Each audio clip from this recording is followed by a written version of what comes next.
I wanted to become a teacher because I wanted to give back to the community.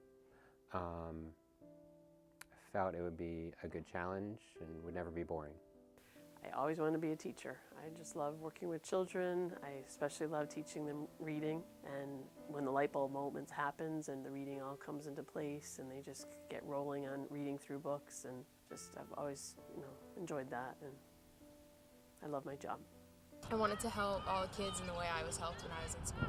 I actually, in high school, did a lot of student aid in a classroom, and I just knew I wanted to teach, but I didn't know what level. At the time, I wanted to do English. I was really interested in that, but for some reason, I really enjoyed elementary students. Yeah, I've absolutely taught afraid. Yeah, I mean, it's very hard to think about what it would be like to be that last line of defense for a student, and to know that you would probably make that choice to sacrifice yourself. I wouldn't say that I'm nervous during the day, but I would say I'm nervous when we have lockdowns and fire drills, because you just never know if it's just a lockdown or a fire drill or if it's actually a real thing. In relation to the Parkland shooting, the fire alarm was pulled, so none of those students knew, but so now I always think twice, is this a fire, is it just a drill, or is it a bad thing that's going to happen? You know, the Newtown one in Connecticut was really close to home, and it was a really hard one to cope with. And Right when I got into student teaching was the Sandy Hook shooting. That was the biggest one that took place, and I remember sitting in class watching it and thinking about the kids that I was student teaching at the time.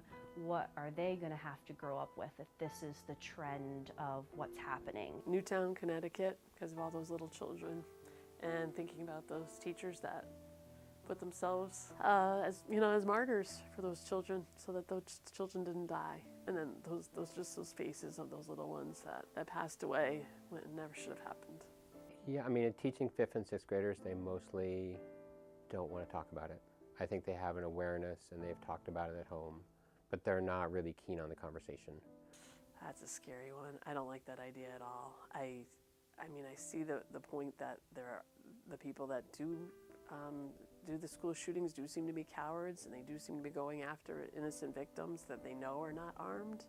But I don't think that's the answer. I'm an elementary teacher, and I don't want to put that fear into them at 8 and 9 years old. Teachers, they don't go in the field to hold a gun. That's what policemen are for. Their job is to keep the kids safe, and I think there's other ways to have them armed in ways that are different from a police officer. We went into this profession to teach, not to be marksmen, and yeah, I feel like it's not okay. And also, you think of the guns in the wrong hands, and now you've got a teacher and all these little children, and I don't think that's the answer. And the concept of bringing in a weapon and having it at school, in their classroom during the day, even if it's their teacher, that's crossing a really big line for young kids. Not to say that I know in big schools, resource officers, things like that, I think that's a really good thing for lots of reasons, but it seems pretty over the top to think about arming teachers. Throughout my career, there's been a few that I worry about things that are happening in their home environment that may affect them or affect them as adults. Yeah, there definitely have been a few. One in particular, and he did unfortunately recently commit a violent crime. We push them towards counseling and talk to parents and try to get them as much help as we can give. That's not always successful.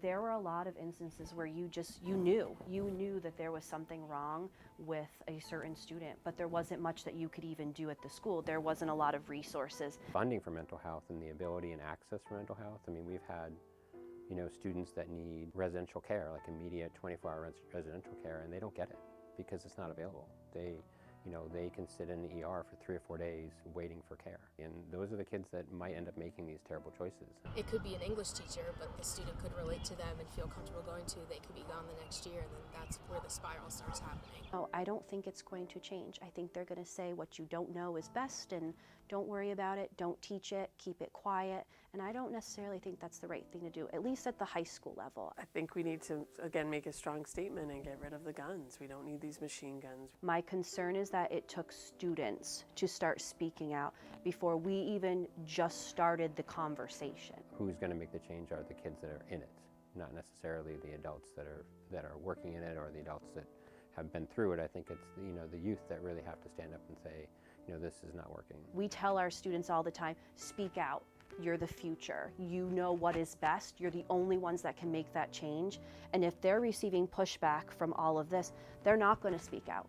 We need to protect our children. It's not okay. As a parent, you shouldn't have to worry about sending your child to school. Right after the Parkland shooting, I was dropping my high school son off, and as he was getting out of the car, I was like, hey, don't be a hero, just in case, like, don't be a hero. And because there had been a recent incident very close in Vermont that almost happened. And he just looked at me, he was like, Dad, you know I will be, and left, walked off. And super proud of that, but at the same time, oh my gosh, to be a parent, to be like, I know my kid would be the one that would jump in front of somebody. And to have to know that, I would be both proud and just devastated.